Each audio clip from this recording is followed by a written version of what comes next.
এবাৰৰ কথা, এজন দুখীয়া মানুহ নিজৰ অভাৱৰ বাবে ভাগৰি পৰিছিল।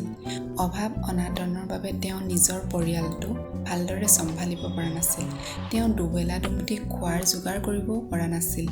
এই সমস্যাবোৰে তেওঁক ইমানেই ভাৰাক্ৰান্ত কৰিছিল যে তেওঁ ঘৰ এৰি ক'ৰবাত গুচি যোৱাৰ সিদ্ধান্ত লৈছিল আৰু এদিন ৰাতি গোপনে ঘৰ এৰি গুচি গৈছিল। তেওঁ এইটোও নাজানিছিল যে তেওঁ ক'ত যাব। তেওঁ কেৱল গৈ আছিল।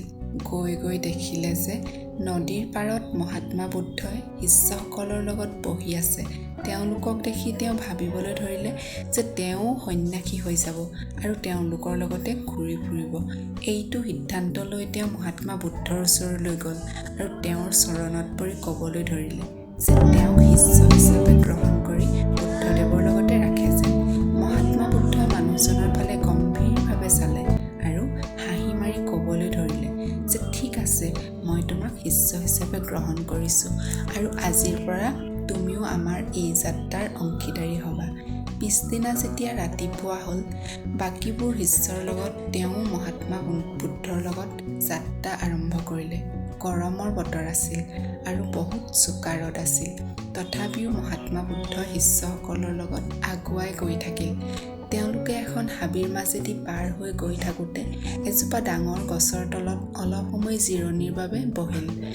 প্ৰখৰ ৰ'দ আৰু দীঘলীয়া যাত্ৰাৰ বাবে মহাত্মা বুদ্ধৰ বহুত পিয়াহ লাগিছিল।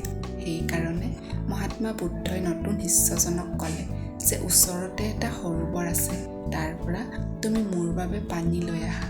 বুদ্ধদেৱৰ আজ্ঞা মানি সেই দুখীয়া মানুহজনে সৰোবৰটোৰ ফালে পানী আনিবলৈ বুলি আগবাঢ়ি গ'ল।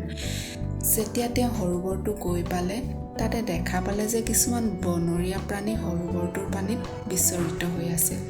মানুহজনৰ অহা গম পাই প্ৰাণীবোৰে ভয় খাই তাৰ পৰা দৌৰি পলাই গ'ল। তেওঁ দেখিলে জন্তুবোৰে পানীত বিচৰিত হৈ থকাৰ বাবে সৰোবৰটোৰ পানীবোৰ লেতেৰা হৈ গৈছে। সেইখিনি দেখি তেওঁ পানী নোলোৱাকৈয়ে বুদ্ধদেৱৰ ওচৰলৈ ঘূৰি গ'ল আৰু ক'লে যে সৰোবৰটোৰ পানীবোৰ বহুত লেতেৰা হৈ আছে আৰু সেইবোৰ খাব পৰা নাযাব। সেই কথা শুনি বুদ্ধদেৱে কিছু সময় নীৰৱে থাকিল আৰু তেওঁকে পুনৰ ক'লে, যোৱা, সেই সৰোবৰটোৰ পৰা পানী লৈ আহা। বুদ্ধদেৱৰ আদেশ মানি তেওঁ পানী আনিবলৈ গ'ল যদিও যাওঁতে ভাবি যাবলৈ ধৰিলে যে তেওঁ ইমান লেতেৰা পানীবোৰ খাব কিদৰে। কিন্তু যেতিয়া তেওঁ গৈ সৰোবৰটোৰ ওচৰ পালেগৈ, তেতিয়া দেখিবলৈ পালে যে সৰোবৰটোৰ পানীবোৰ সম্পূৰ্ণ পৰিষ্কাৰ হৈ আছে।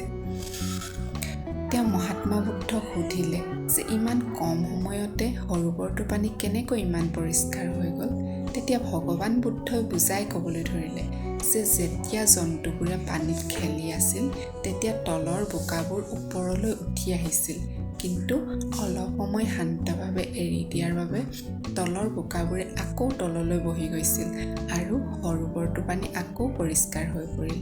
সেইদৰে আমাৰ মনটোৰ লগতো এনেকুৱাই হয়।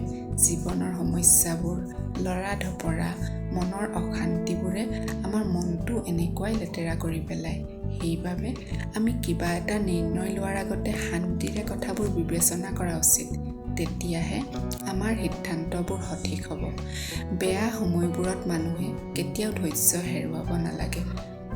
মহাত্মা বুদ্ধৰ এই কথাকেইটা শুনি তেওঁ সকলো কথা বুজি পালে আৰু তেওঁ লোৱা সিদ্ধান্তৰ বিষয়ে ভাবিবলৈ ধৰিলে।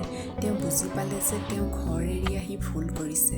তেওঁৰ অনুপস্থিতিত তেওঁৰ পত্নী আৰু তেওঁৰ সৰু সৰু ল'ৰা ছোৱালীকেইটাই আৰু বেছি সমস্যাৰ সন্মুখীন হ'ব লাগিব। তেওঁ এজন স্বামী আৰু দেউতা হোৱাৰ দায়িত্ব পালন কৰিবই লাগিব। সেইবাবে তেওঁ মহাত্মা বুদ্ধৰ অনুমতি লৈ ঘৰলৈ পুনৰ ঘূৰি গুচি গ'ল। সেইবাবেই আমি যিকোনো সিদ্ধান্ত অশান্ত মন আৰু খৰধৰকৈ লোৱাটো কেতিয়াও উচিত নহয়।